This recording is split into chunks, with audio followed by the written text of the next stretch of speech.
Salve, salve, galerinha! Nesse bloco de aulas aqui, vamos passar de forma bem tranquila pela teoria deste tema, que é um dos mais importantes, né, da auditoria. Importante para a auditoria de maneira geral, para a execução da auditoria e especialmente, como é o nosso foco aqui, para provas, tá certo? Então eu vou tomar por base, especialmente, os conceitos presentes na NBCTA 500, que é do mesmo nome. A NBCTA 500 ela é chamada de evidência de auditoria. Então, você pode se perguntar, poxa, você vai tratar da NBCTA 500, evidência de auditoria, por que você colocou aí junto os testes e procedimentos? A gente vai já entender por quê no detalhe, mas eu já digo, existe uma relação muito importante e clara entre as evidências e os testes e procedimentos, por um motivo muito trivial. A principal forma que o auditor dispõe para obter as evidências necessárias aí ao seu trabalho, ou seja, necessárias à fundamentação das suas opiniões, a principal forma, portanto, que o auditor tem para coletar essas evidências é por meio da aplicação dos testes e procedimentos, tá? E não bastasse apenas isso, a própria NBCTA 500 trata, ela nos apresenta, por exemplo, os tipos específicos de procedimento, que são 7, que a gente vai ver: inspeção, observação, confirmação externa, né? Então, apesar da NBCTA 500 ter esse nome, evidência de auditoria, ela também trata, em grande medida, dos testes e procedimentos. E é isso que a gente vai discorrer neste bloco de aulas agora. Eu quero fazer aqui uma contextualização, a gente bater um papo. Neste papo inicial, já vou dar várias informações importantes e eu vou voltar a essas informações importantes nos próximos slides, que aí eu vou mostrar certinho o requisito lá, o trecho da norma, que fala de alguns desses temas que eu já vou iniciar aqui agora. O primeiro deles eu já até falei, né? Por que a gente trata de evidências e procedimentos em conjunto? Por um motivo simples, a principal maneira que o auditor dispõe para obter as evidências necessárias à fundamentação de sua conclusão, de suas conclusões, né? Em que o auditor vai basear a sua opinião, é pela aplicação dos procedimentos. Agora aqui já vem uma ressalva importante.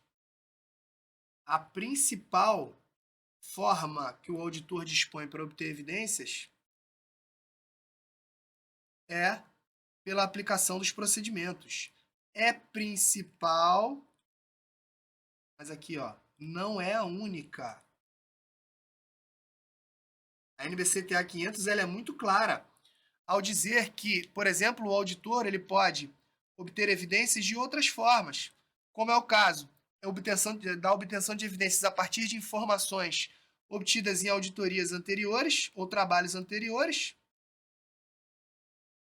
ou mesmo o auditor pode, segundo a norma, obter aí evidências por meio de algum dos procedimentos ali que são feitos, não procedimentos de auditoria, mas procedimentos relacionados ao controle de qualidade. Lá, o auditor está fazendo alguma coisa relacionada ao controle de qualidade, de repente, pum, obtém uma evidência. Tá? Então, a principal forma de obtenção, mas não a única. Nós já falamos em outros blocos aqui de nossos cursos, né? Notadamente aqueles blocos mais iniciais da NBCTA 200. Eu sempre, toda vez que eu começo a falar de auditoria, não tem jeito, eu sempre apresento o conceito de evidência. E óbvio que isso vai ser importante agora, aqui nesse contexto da norma que trata deste tema, né? Evidência de auditoria, a gente vai ver a informação, a, a definição, né, ipsis literis, mais à frente, ou seja, que evidências são as informações utilizadas pelo auditor para chegar às conclusões em que se fundamentam a sua opinião. Eu gosto de falar até de uma forma mais direta, são as informações, as evidências, portanto, são as informações usadas pelo auditor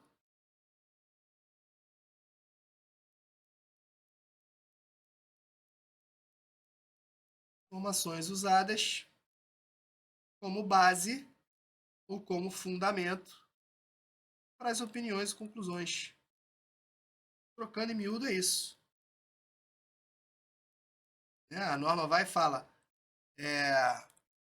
como base para as conclusões em que se fundamentam a sua opinião. No frigir dos ovos, é isso aqui. Agora, uma coisa importante: informações. Veja que no conceito de evidência, aliás, conceitua-se evidência como sendo informações. Não quaisquer informações, não são informações soltas.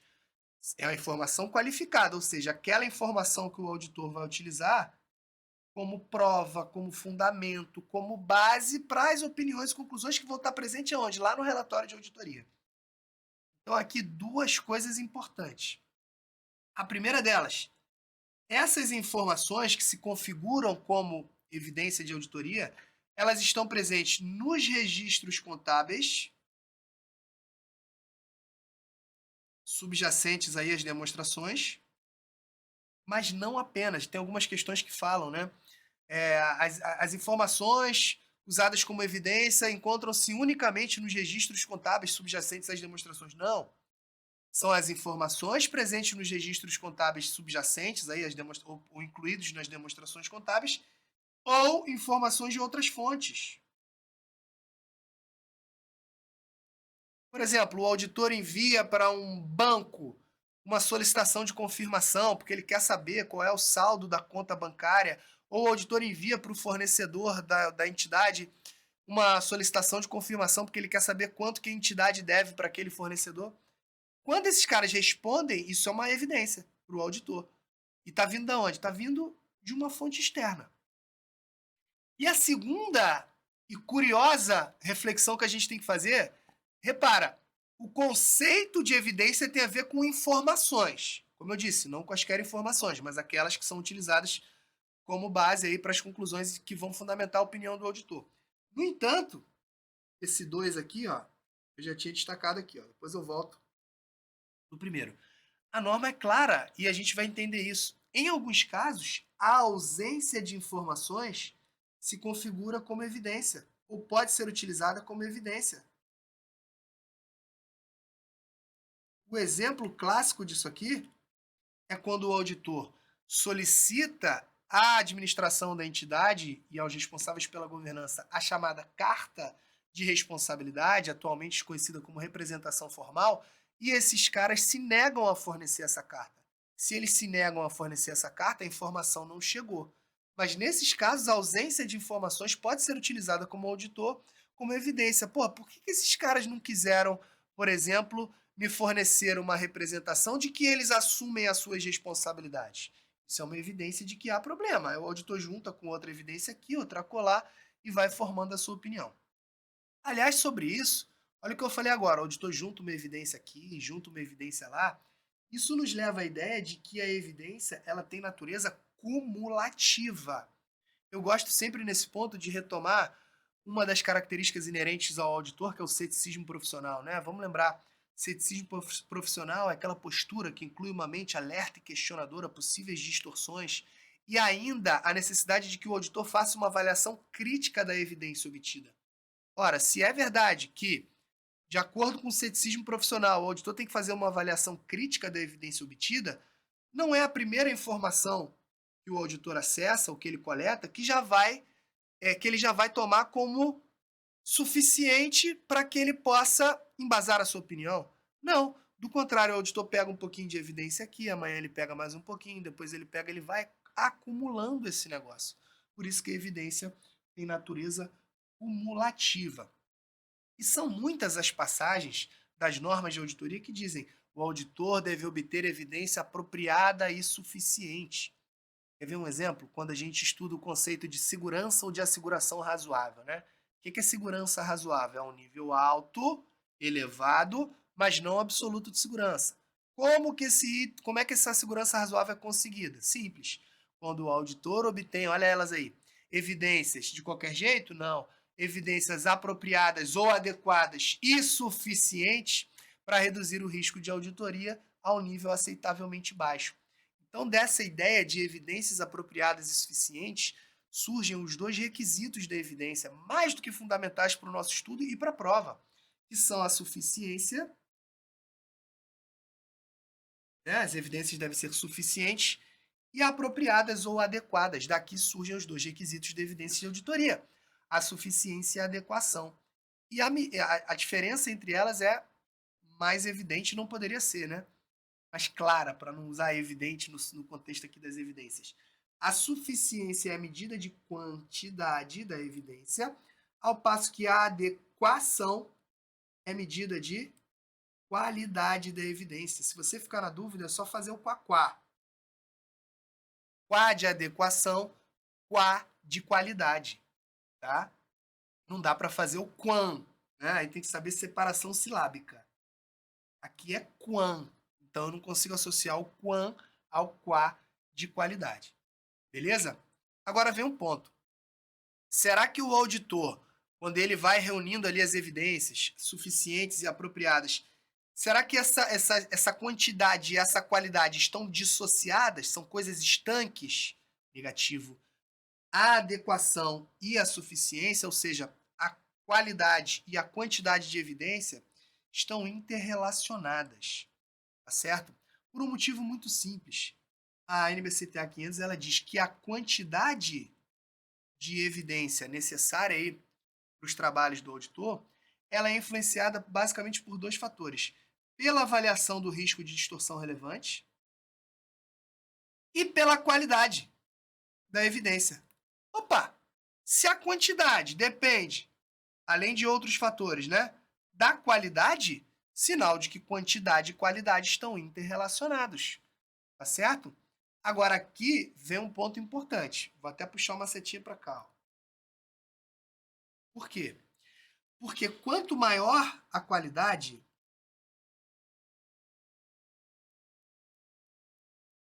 da evidência obtida, menor a quantidade exigida.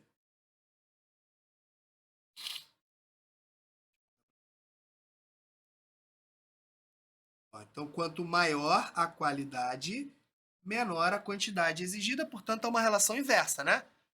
Tenho lá uma evidência muito boa, muito robusta, eu posso me dar ao luxo de coletar um número menor de evidências. Será que essa relação inversa ela é sempre observada? Ou seja, no outro sentido, será que isso também é verdade? Não. O contrário não é verdade. Ou seja, não adianta nada um grande número, uma grande quantidade de evidências não compensa a sua má qualidade.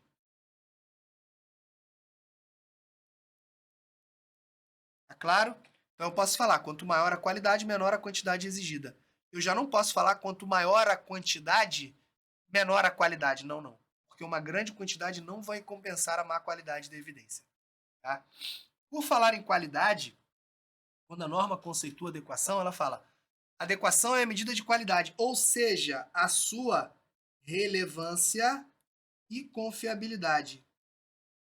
Então a gente pode entender que relevância e confiabilidade são, na verdade, características da adequação ou subatributos da adequação, que é a medida de qualidade da evidência.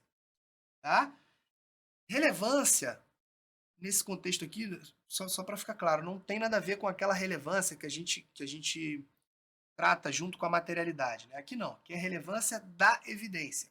A relevância da evidência, segundo a NBCTA 500, trata da ligação lógica do procedimento que está sendo executado e a afirmação em consideração. Ou seja, precisa haver uma lógica entre o tipo de evidência que eu quero obter, o tipo de afirmação, estou falando de um saldo de conta, dessa da maneira ou daquela, e tem que haver uma relação lógica entre isso, a evidência, o tipo de afirmação e o procedimento que está sendo aplicado. Tá? Essa ligação lógica é o que a gente chama de relevância. E a confiabilidade, nem há propriamente aqui na NBCTA 500 uma definição. A evidência tem que ser confiável, ponto.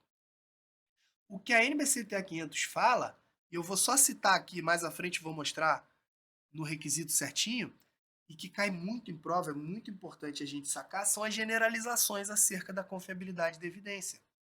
Né? A norma vai nos falar, olha, em algumas circunstâncias, esse tipo de evidência é mais confiável do que aquele. Tá?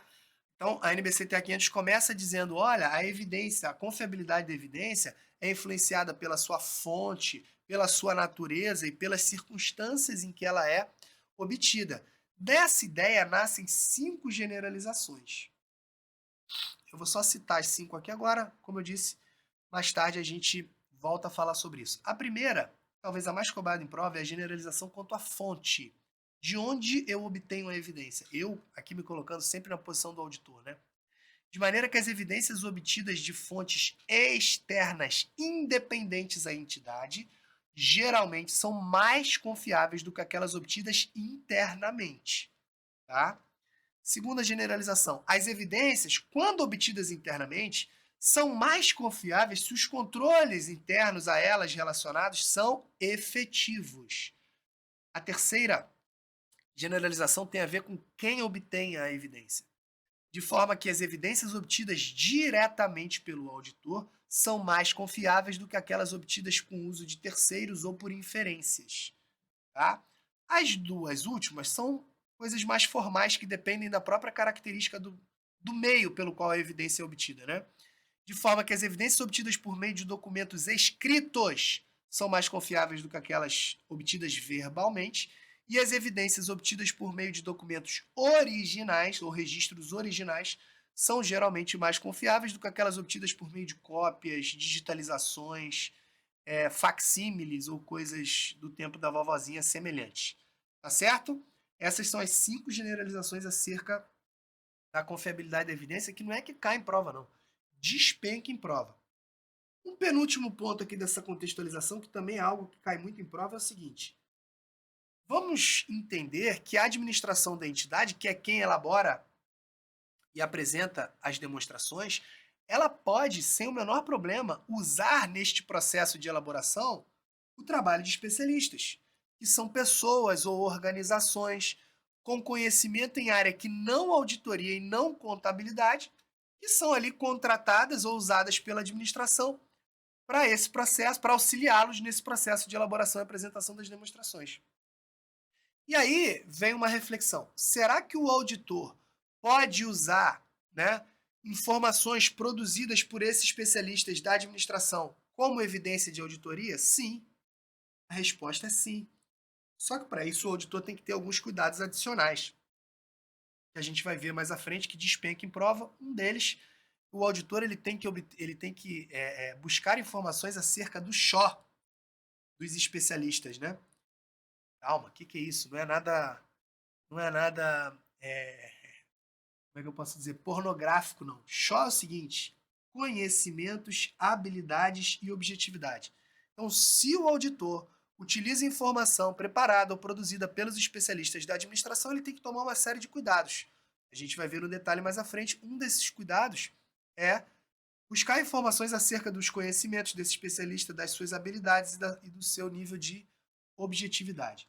E a última informação para a gente fazer essa nossa contextualização aqui é o seguinte: o que fazer diante de evidências inconsistentes entre si? Ou seja, eu tenho uma evidência que está me dizendo que esse negócio aqui é maçã, a outra evidência está dizendo que isso aqui é banana.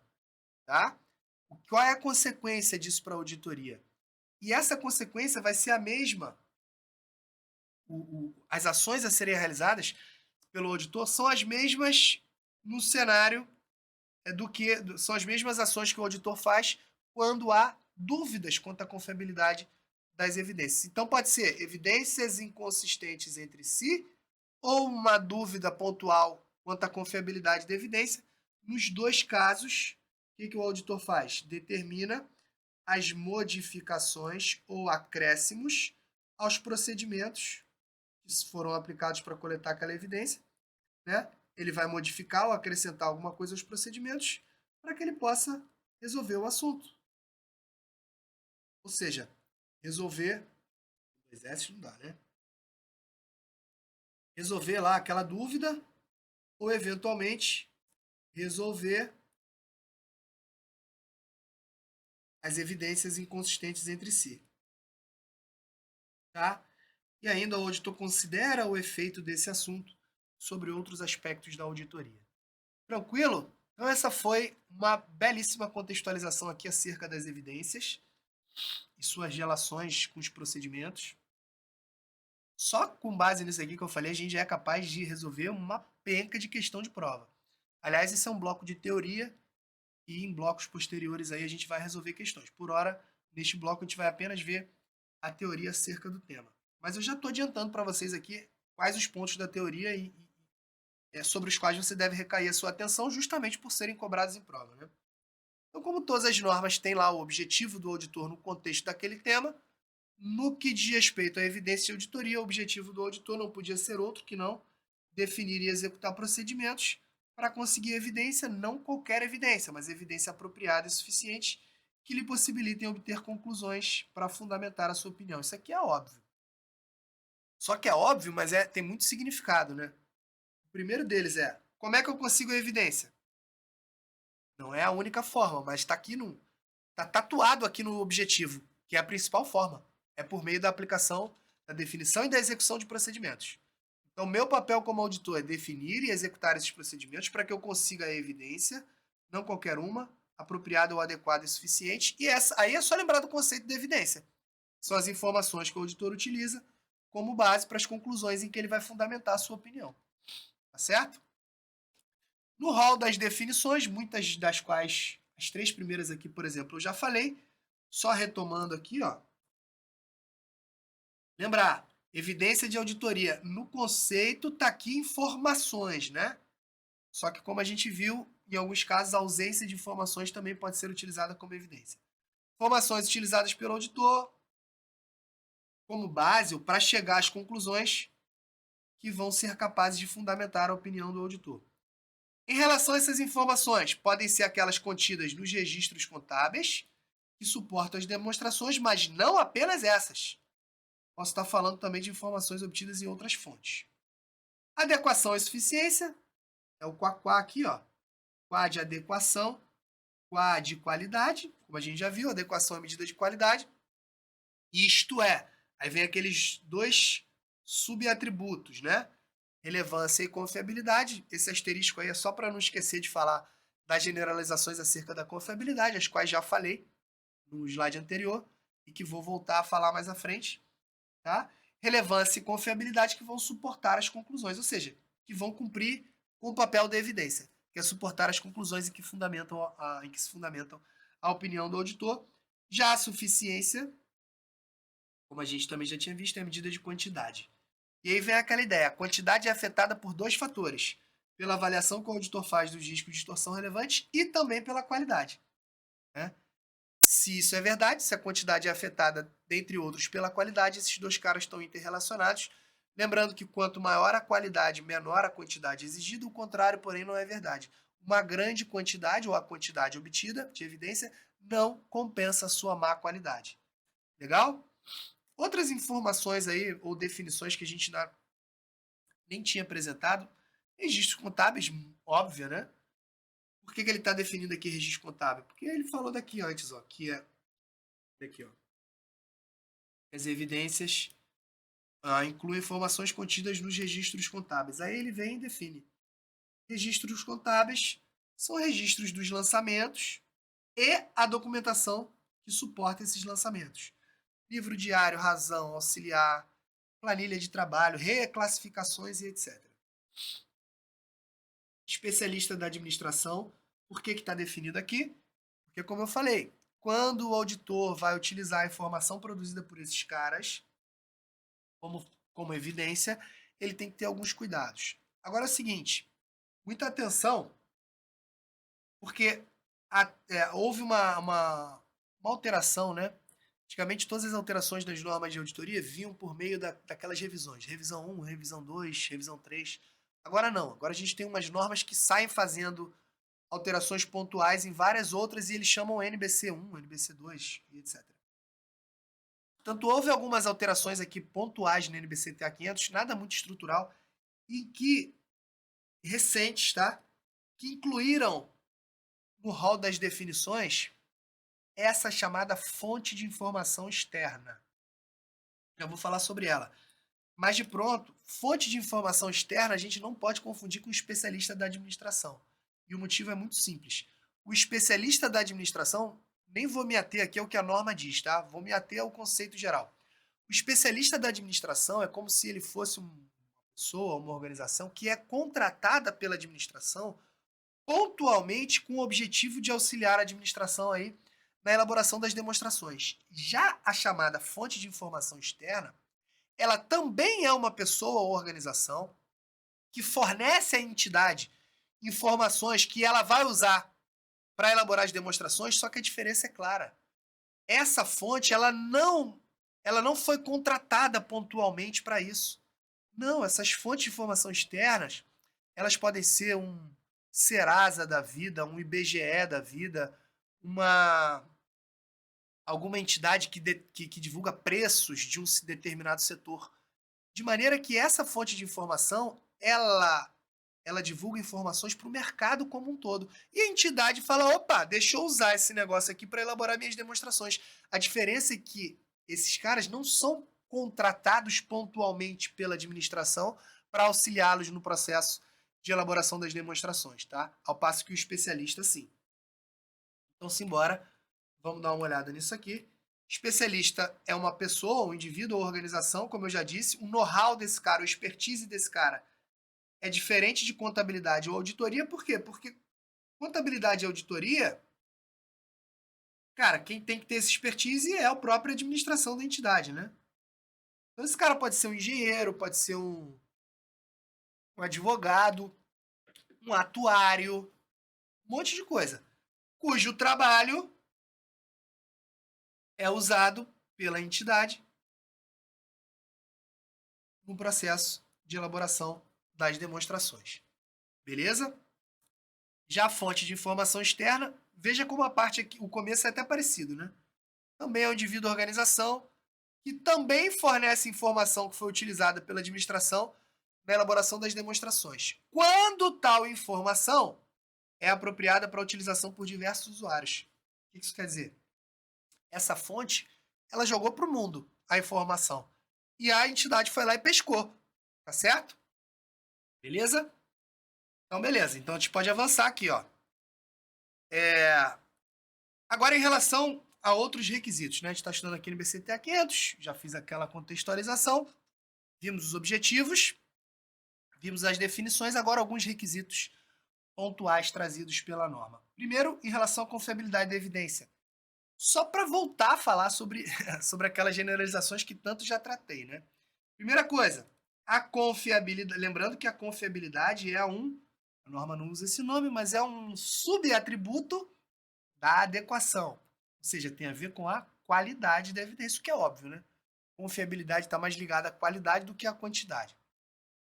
Então, a confiabilidade das informações a serem usadas como evidências, como eu já havia dito, também é influenciada pela sua fonte, natureza e circunstâncias em que são obtidas. Tá?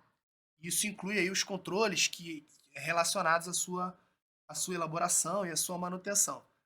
Agora, vai a norma e diz: embora havendo que possa haver, embora reconhecendo que possa haver exceções, ou seja, que nem sempre essas generalizações são verdades, as seguintes generalizações podem ser úteis.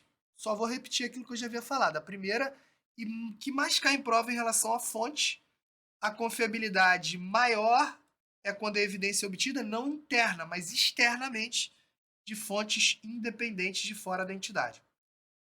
Quando a evidência obtida ela foi gerada internamente, a confiabilidade é maior quando os controles a elas relacionados são efetivos.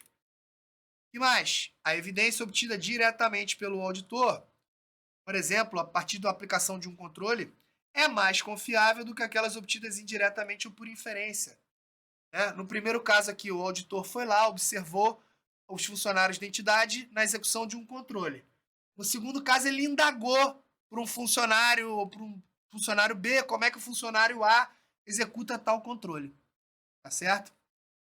Quarta, evidência em forma de documentos escritos, né? Papel, mídia ou outro tipo, é mais confiável do que aquelas obtidas verbalmente. E a quinta, evidência obtida por meio de documentos originais é mais confiável do que aquela fornecida por cópias, facsímiles, filme, microfilme, digitalização ou qualquer outra coisa. Maravilha? Outro requisito básico da auditoria, a evidência tem que ser apropriada e suficiente. Tá? Esse requisito aqui lembra muito aquele objetivo que a gente viu. Então, o auditor deve o quê? Definir e aplicar os procedimentos apropriados e que tenham como objetivo obter evidência não de qualquer tipo, mas evidência apropriada e suficiente para os trabalhos. Isso, mais uma vez, nos leva à ideia de que a principal forma de obtenção de evidência é justamente pela execução dos procedimentos. Tá? Informações a serem usadas como evidência. Primeiro ponto. O auditor, quando ele estabelece e executa esses procedimentos, ele tem que considerar o quê? A relevância e a confiabilidade das informações a serem usadas como evidência, incluindo informações obtidas de fontes de informação externa. Aquele exemplo que eu dei de Serasa, de IBGE, de Instituto de Divulgação de Preço, ou o que seja. Tá? É só a gente lembrar, relevância e confiabilidade tem a ver com a qualidade da evidência, certo? Que esse requisito aqui está falando, olha, auditor, ao estabelecer os procedimentos, por favor, leve em consideração aqueles atributos relacionados à qualidade, ou seja, a relevância e a confiabilidade das informações a serem utilizadas como evidência. Mesmo, não é mesmo, né? Inclusive quando essas informações foram obtidas por meio de fontes de informação externa. E aí vem aquela passagem clássica e muito cobrada em prova. Pode usar informações produzidas por especialista? Pode, só que tem que ter alguns cuidados. Então, se as informações a serem utilizadas como evidência foram elaboradas pela administração da entidade com a utilização de um especialista, o que o auditor deve fazer? O que tipo de trabalho adicional que o auditor deve fazer? Primeiro, avaliar o XO do especialista, tá? A competência, habilidades e objetividade do especialista. Depois, buscar o entendimento sobre o próprio trabalho desse cara. E aí, se eu entendi qual é o trabalho dele, eu tenho que avaliar se esse trabalho é adequado. Então, eu tenho que avaliar a adequação desse trabalho. E isso vai refletir, né, obviamente, na confiabilidade, na relevância da evidência que eu quero utilizar. Tá certo? Só falando um pouquinho mais sobre isso. Competência tem a ver com o nível de especialização, nível funcional que o especialista tem. Habilidade é a capacidade que ele tem de colocar essa competência em prática, ou de exercer essa competência. E objetividade é aquela característica segundo a qual o especialista ele pode agir de acordo com as suas próprias convicções, de acordo com os seus próprios julgamentos, né? Não livre de vieses, de tendências e etc. Beleza? Ainda nesse ponto, quando o auditor utiliza informações apresentadas pela entidade, o que acontece direto, né? O auditor tem que avaliar se essas informações são suficientemente confiáveis para os seus propósitos. E isso inclui obter evidências sobre a exatidão e a integridade das informações. Depois eu vou voltar nesse ponto aqui que é um pouco confuso. E depois avaliar se as informações fornecidas são suficientemente precisas e detalhadas. Vamos lá. Como a gente viu, né? As informações que se configuram como evidência podem estar presentes ali nos registros contábeis que suportam as demonstrações, podem ser obtidas de outras fontes. Em alguns casos, as informações que o auditor vai utilizar são fornecidas para ele diretamente pela entidade. Em outros casos, não, certo? Outros casos é o próprio auditor que chega ali a alguma conclusão, ou é uma fonte externa, um fornecedor, um banco, que fornece a informação. Quando as informações são apresentadas pela entidade, uma resposta a uma indagação, por exemplo, do auditor, ele vai ter que avaliar se esse negócio é confiável para os seus propósitos. E essa avaliação vai incluir obter evidências acerca da integridade e da exatidão dessas informações que foram fornecidas pela administração, depois saber se essas informações que foram fornecidas pela administração são precisas e detalhadas. Tá? Beleza? É isso. Outro ponto. E aqui já começa o link entre as evidências e os procedimentos agora no nível mais detalhado, né? Como a gente vai ver mais à frente, toda vez que a gente estuda os procedimentos de auditoria, a gente tem que estudar duas coisas.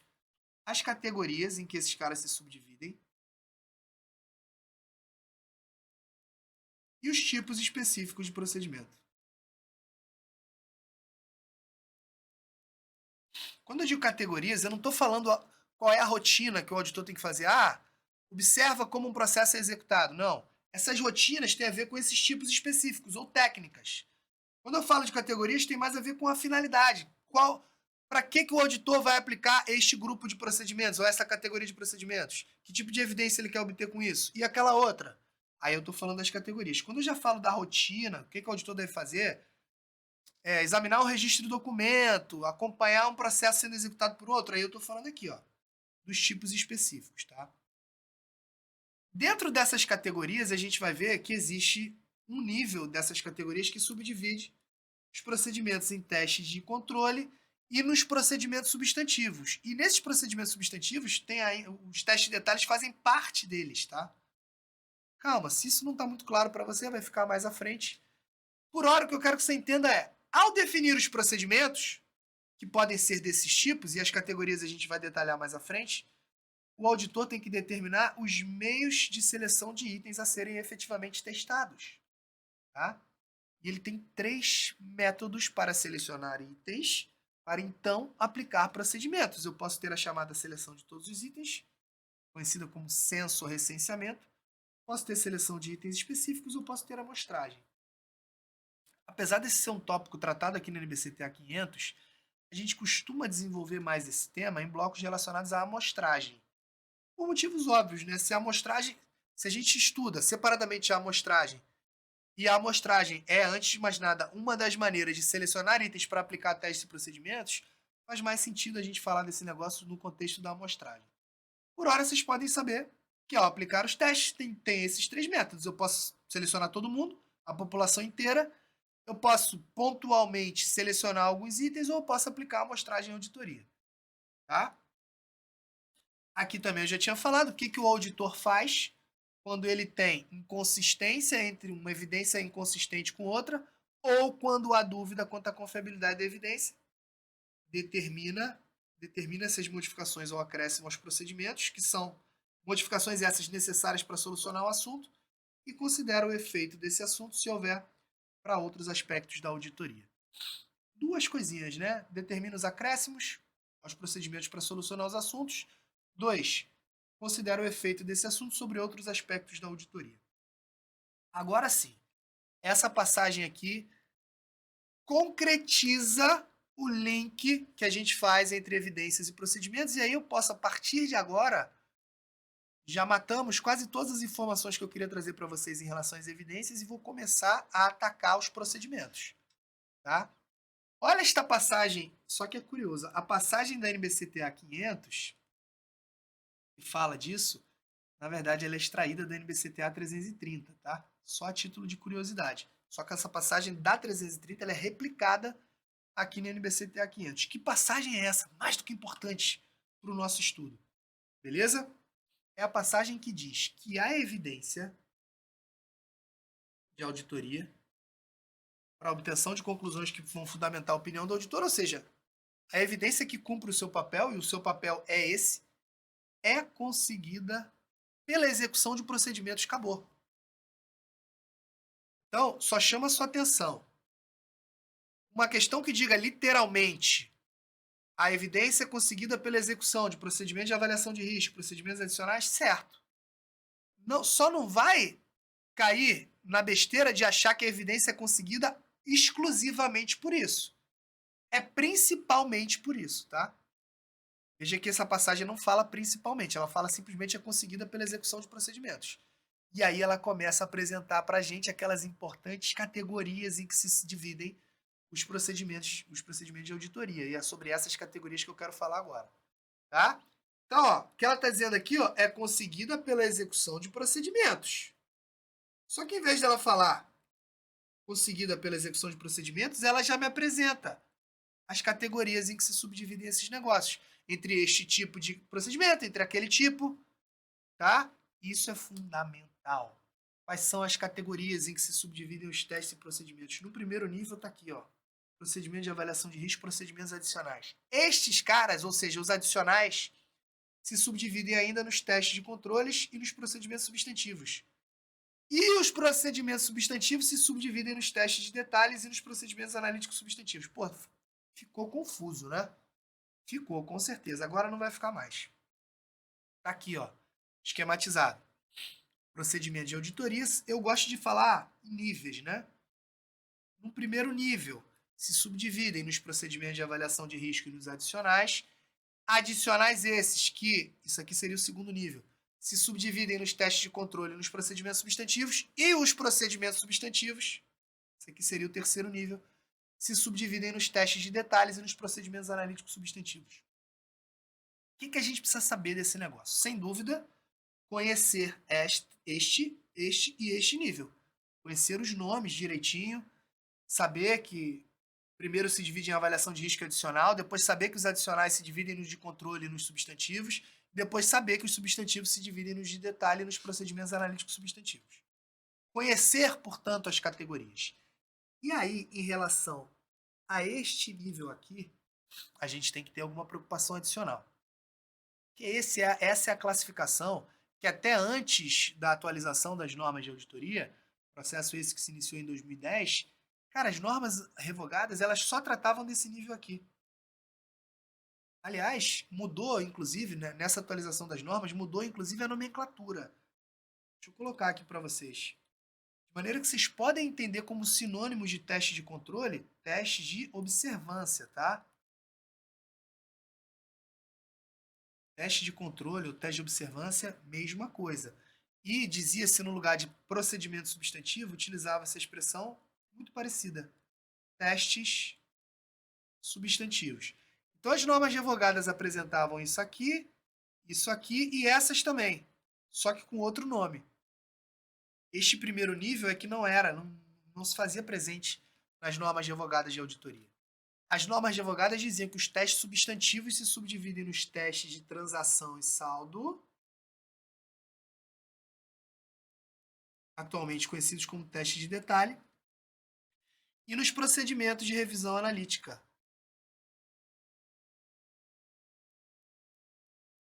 atualmente conhecidos como procedimentos analíticos substantivos. De novo, o nosso foco de estudo tem que saber para que servem essas categorias aqui. Porque esse segundo nível aqui é como se a gente fizesse uma classificação dos procedimentos quanto à sua finalidade.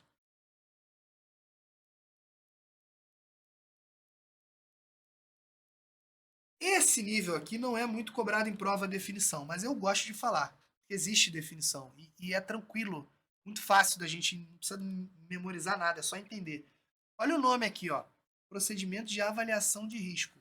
Opa, para que servem esses procedimentos? O que eu preciso para avaliar um risco? Antes de avaliar, eu preciso identificar, certo?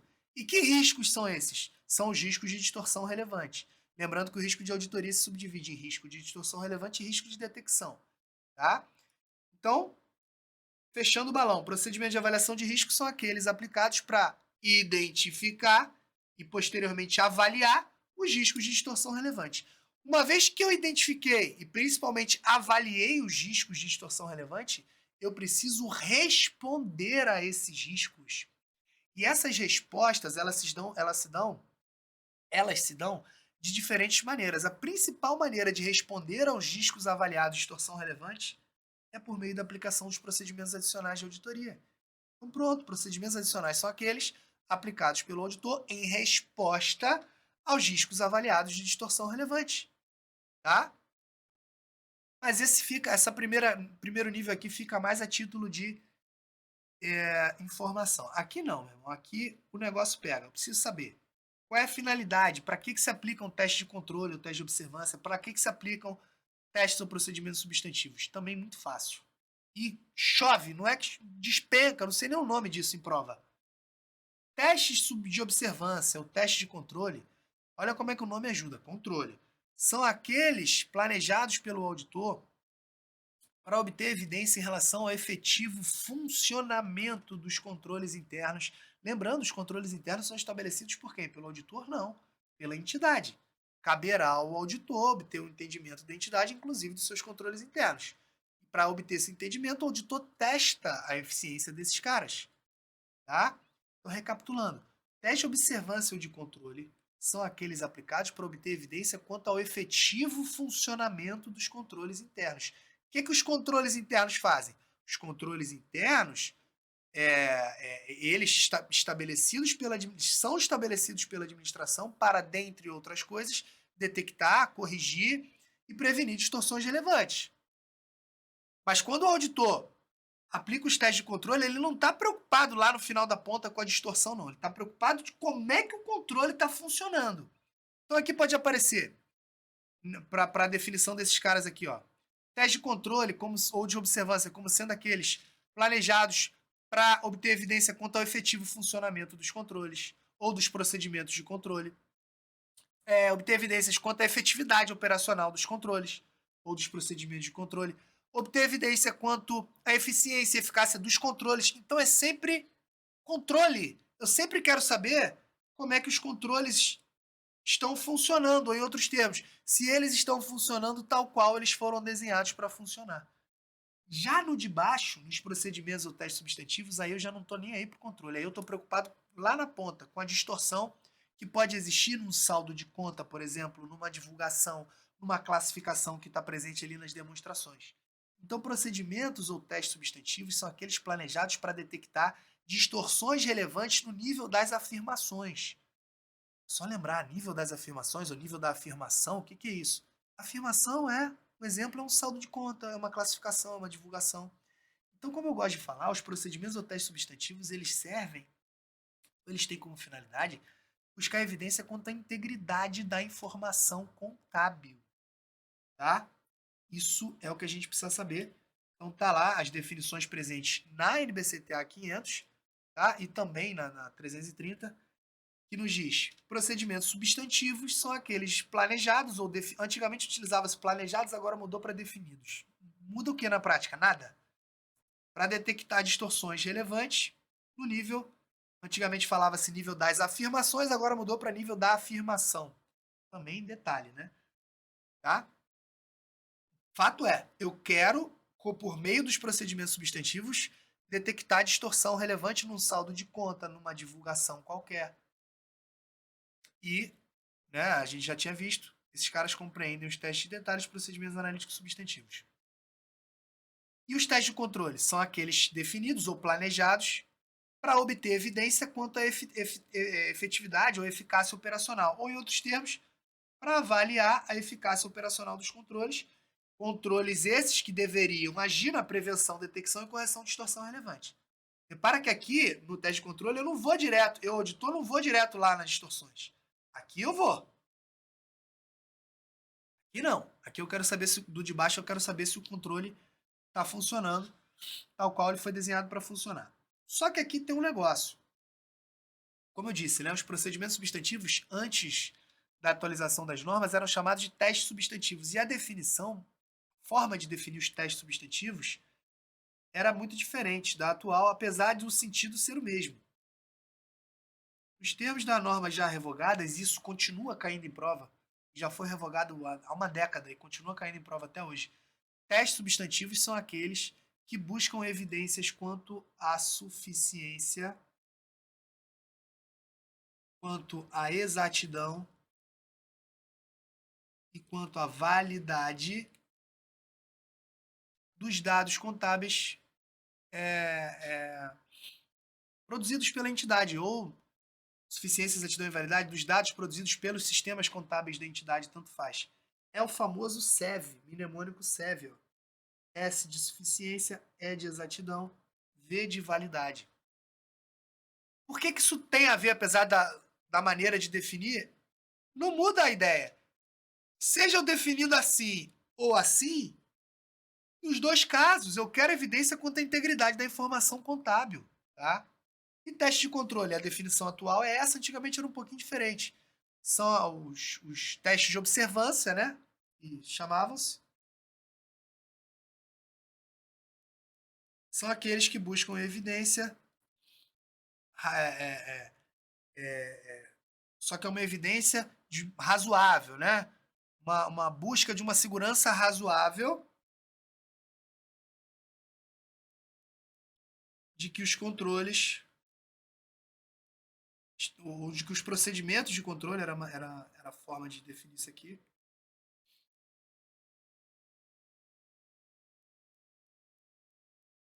estão efetivamente funcionando. Aí repara que a ideia é uma só, né?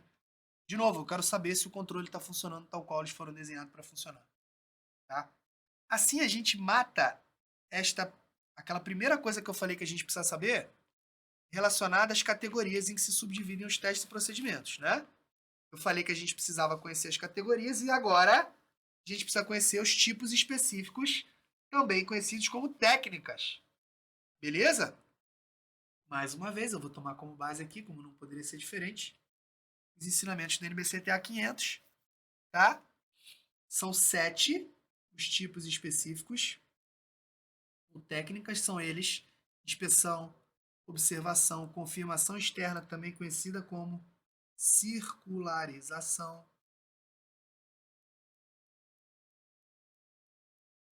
recálculo, também conhecido como simplesmente cálculo ou conferência de cálculo, procedimentos analíticos, também conhecidos como revisão analítica, indagação e reexecução. Esses aqui, galera, também caem muito em prova, tem que estar em dia, tem que conhecer os 7, saber nominar eles e saber para que serve cada um. E é fácil. Vê que isso é um ponto sempre gostoso de trabalhar aqui, porque não requer tanta memorização assim, dá para ir pelo entendimento. Inspeção, olha como é que é um procedimento amplo para chuchu. Ó. Pode ser duas coisas. Pode ser o exame de registro de documentos ou pode ser o exame físico de um ativo. Se eu estou falando exame físico de um ativo, por favor, é um ativo tangível, né? Então, ó, exame de registro de documentos. De que formato? Qualquer um. De dentro da entidade, de fora, ou seja, interno ou externo, em papel, eletrônico, em outra mídia. Se eu, auditor, examinei o registro de um documento ou examinei fisicamente um ativo, um imobilizado, um item do estoque, etc., eu estou aplicando a inspeção. A observação, que é o segundo, ela também é muito fácil da gente entender. Olha o auditor aqui, ó. Isso aqui é um olho, tá? Eu desenho mal demais, mas é um olho. O auditor, ele fica ali no seu cantinho, de zoinho, olhando, ou como o nome do procedimento sugere, observando um processo ou procedimento executado por outros.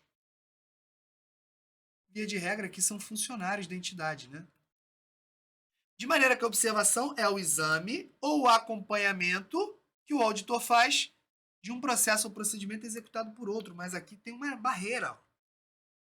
O auditor não põe a mão na massa, não. Ele só observa, tá? Ele só observa. Maravilha? Aí tem uma passagem da NBCTA 500 que é muito simples também da gente entender. E diz que essa observação ela é limitada no tempo em que ela ocorre.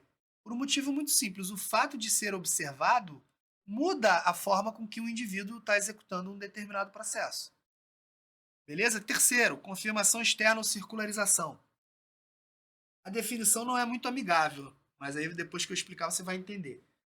Ó, confirmação externa, nos termos da NBCTA 500, representa a evidência obtida como resposta escrita de um terceiro, chamado de parte que confirma, diretamente ao auditor.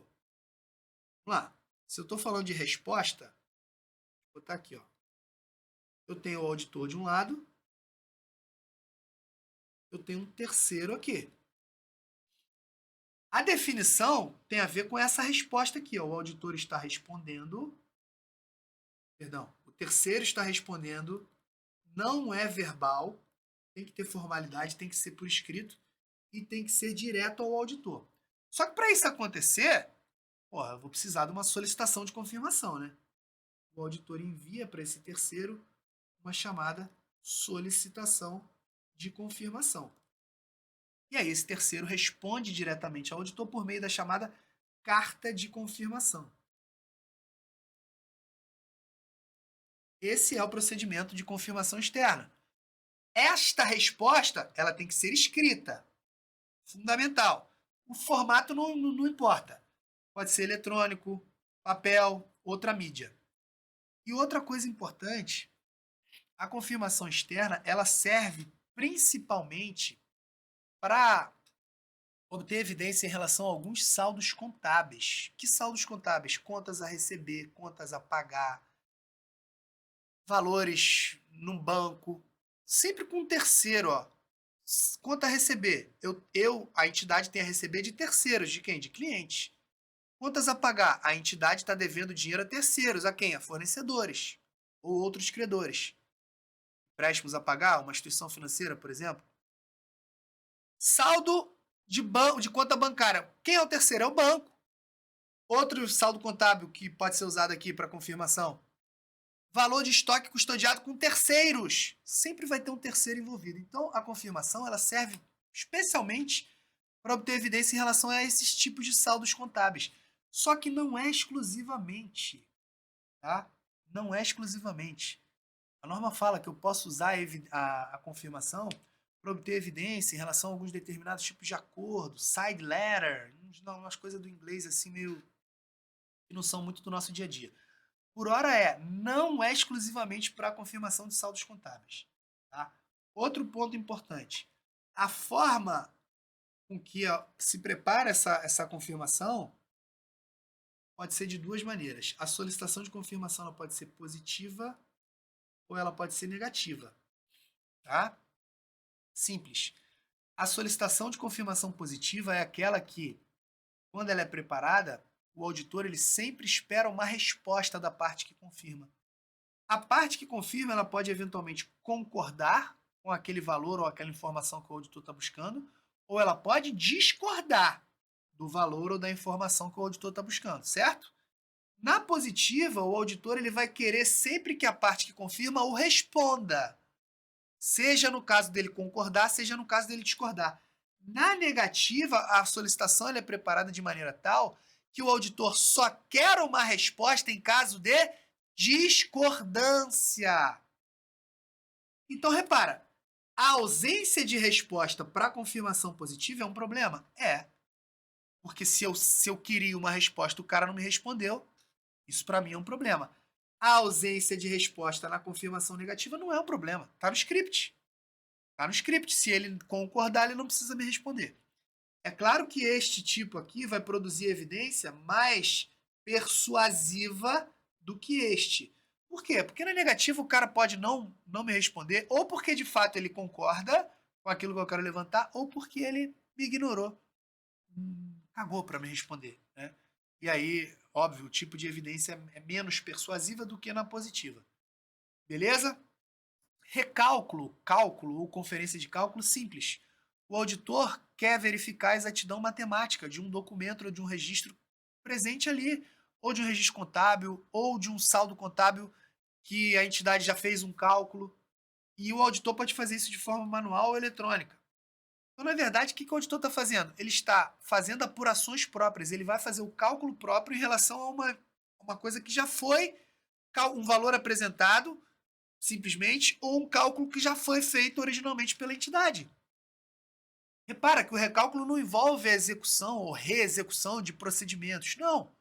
É uma apuração que o auditor faz de um cálculo, ele verifica matematicamente um documento ou um registro em relação a um valor ou a um cálculo que já foi feito pela entidade. A entidade calculou, por exemplo, a depreciação acumulada. O auditor vai lá e, deixa eu ver se esse saldo de depreciação aqui foi calculado corretamente. O auditor faz a apuração própria, o cálculo próprio e compara com aquele cálculo que foi apresentado pela entidade. Tá? Procedimento analítico ou revisão analítica também cai muito. Antes até da gente ler o que está nesse pequenininho aí no nosso esquema, tem muita definição doutrinária para o procedimento analítico e que nos ajuda a entender para que eles servem, né? Procedimento analítico significa o exame ou a análise do comportamento de valores significativos com vistas a ou com o objetivo de se identificar tendências atípicas, atipicidades, coisas que fujam a um padrão esperado de comportamento. Se é o exame do comportamento de valores, eu posso estar olhando uma flutuação qualquer de um dado, sempre em relação a saldos contábeis, né? Informações contábeis. Então, por exemplo, se eu estou analisando o comportamento ou a evolução da receita da entidade, tá lá, subiu um pouquinho, depois subiu mais, andou de lado, aí caiu um pouco, aí subiu mais, daqui a pouco fez assim, ó, pum, ou para cima, ou eventualmente, pum, para baixo. Repara que tanto esse quanto esse aqui é um outlier, como a gente fala em estatística, né? Um ponto fora da curva, é algo que foge a um padrão esperado de comportamento. É esse tipo de observação aqui que se busca por meio do procedimento analítico, tá? Como a NBCTA conceitua, o procedimento analítico significa a avaliação de informações feita por meio de, por favor, isso aqui cai muito em prova, estudo das relações plausíveis entre dados financeiros e não financeiros, tá? Então, estudo das relações... Por que plausível? Ah, ó, aqui dentro está variando dentro do esperado. Daqui a pouco, pum, explodiu. E aí, dados financeiros e não financeiros. Dados financeiros, no meu exemplo aqui, a receita. Não financeiros, são informações ali que me dizem alguma coisa acerca dessa receita. Tá? Então, estudo das relações entre dados financeiros e não financeiros. E ela envolve, até pela definição original que eu já falei, investigação de flutuações e relações, ó. Esse meu caso aqui, que sejam inconsistentes com outras, ou que se desviem do previsto, ou seja, atipicidades. Tranquilo? Beleza? Indagação, sexto. É muito genérico indagação, tá? Indagação pode ser um bate-papo na esquina, ou pode ser eu, auditor, lá, passando para os funcionários da entidade um questionário para eles me responderem por escrito. Eu posso ir atrás da informação de forma verbal ou também por escrito, tá? Então a indagação é a busca de informações, olha que genérico, junto a pessoas. Podem ser pessoas com conhecimento financeiro ou não financeiro, pessoas que podem ser de dentro ou de fora da entidade. Isso aqui pode ser oral ou verbal. Por que não se confunde com a confirmação externa? Porque a confirmação externa é sempre direcionada a pessoas de fora e tem que ser sempre por escrito. A resposta tem que ser sempre por escrito. Aqui não. Pode ser de dentro, pode ser de fora, pode ser escrito, pode ser oral. Tá? E a reexecução, último, significa o seguinte: o auditor está lá, ele está no seu trabalho, ele percebe que o controle interno da entidade já executou um determinado procedimento. Por exemplo, a contagem física dos estoques. Só que o auditor não se deu por convencido. Ele quer, por conta própria, executar novamente um procedimento que já foi executado pelo controle da entidade. Ou reexecutar um procedimento que já foi executado pelo controle da entidade. Tá? Então está aqui a definição. Execução independente, pelo auditor, de um procedimento ou controle que já foi originalmente realizado pelo controle interno da entidade. Não confunde com observação, por favor. Aqui o auditor põe a mão na massa. Aqui é o próprio auditor que está lá reexecutando um processo que já foi executado pelo controle da entidade. Então, por exemplo, se os funcionários da entidade estão executando a contagem física e o auditor está só acompanhando a contagem física, isso é observação, né? O auditor está acompanhando, está ali com a sua pranchetinha, observando. Se por outro lado a contagem física já foi realizada e lá na frente o auditor fala, eu quero reexecutar esse negócio, ou executar por conta própria esse negócio, aí é reexecução. Tá certo? E uma última informação importante. Como que esses tipos específicos se relacionam com aquelas categorias? Isso é legal. Há uma diferença, infelizmente, entre o que prevêem as normas atualmente em vigor e o que previam as normas revogadas. Eu acho que a gente tem que focar mais no que prevê as normas em vigor. Mas como esta passagem antiga, por vezes, pode aparecer em prova, e quando aparece, aparece de forma muito literal, eu me sinto obrigado aqui a chamar a sua atenção para isso. As normas atualmente em vigor são claras. Qualquer um daqueles 7 tipos de procedimento pode ser aplicado como procedimento de avaliação de risco, ou aqui nos adicionais como teste de controle, ou como procedimento substantivo. Não há, portanto, nenhuma amarração. Eu posso executar a observação como sendo um procedimento de avaliação de risco, ou a indagação. Eu posso executar a inspeção como procedimento de avaliação de risco, ora como um teste de controle, ora como procedimento substantivo. O que vai dizer qual é a categoria em que uma determinada técnica ou teste está atrelado são as circunstâncias em que aquela técnica é aplicada. Tá? Então, atualmente é muito claro. Vou dar um exemplo, até para fazer uma explicação adicional. Se eu pego uma daquelas 7, procedimento analítico,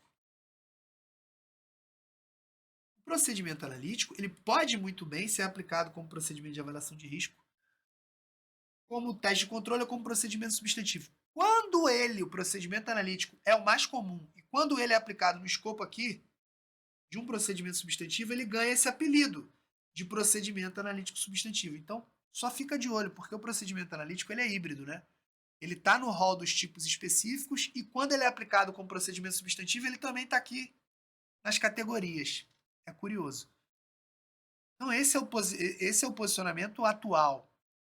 Então, toda questão de prova que eventualmente pedir para você fazer uma amarração, ela vai te dar o contexto, vai contar um caso lá concreto e você vai ver, ah, beleza, inspeção, mas que tipo de evidência o cara estava buscando?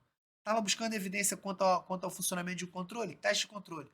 Estava buscando evidência quanto a um saldo contábil? Procedimento substantivo. Agora eu sou obrigado a falar qual era o posicionamento das normas revogadas. Lembre-se que as normas revogadas dividiam apenas em teste de observância e teste substantivo. Depois aqui, transação e saldo e procedimento de revisão analítica, como eu já havia falado. E as normas revogadas, elas apresentavam não 7, mas apenas 3 tipos específicos de procedimento. E os 3 eram amarrados aqui, ó, nos testes de observância. Que eram a inspeção, que é a mesma definição de inspeção que eu acabei de apresentar. A observação também é a mesma definição, não muda nada. E aqui chamava-se de investigação e confirmação. Que é o que hoje a gente chama de indagação, tá? Mas o que a gente tem que observar daqui? Mudou, porque era amarrado. Esses 3 e não 7 eram atrelados a uma das categorias, quais sejam os testes de observância. Então, como que esse tipo de coisa ainda é cobrado hoje? Sempre de forma literal. Se vier uma questão e falar, fazem parte dos testes de observância, você já fala, opa, observância está usando a nomenclatura antiga, né? Aí a questão vai e fala, por exemplo, uma questão certa e errada. Fazem parte dos testes de observância, a inspeção, observação, investigação e confirmação. Pode marcar como certo, porque ele está cobrando regimento da norma revogada. Eu não queria que eles cobrassem, mas eles cobram.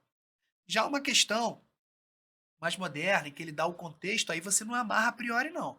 Olha em que contexto uma determinada técnica está sendo aplicada para dizer se ela está aqui, se ela está aqui. Maravilha? Beleza? Era isso, então, que eu queria falar com vocês. No bloco, na sequência, a gente vai resolver vários exercícios aí acerca desse tema. Até já!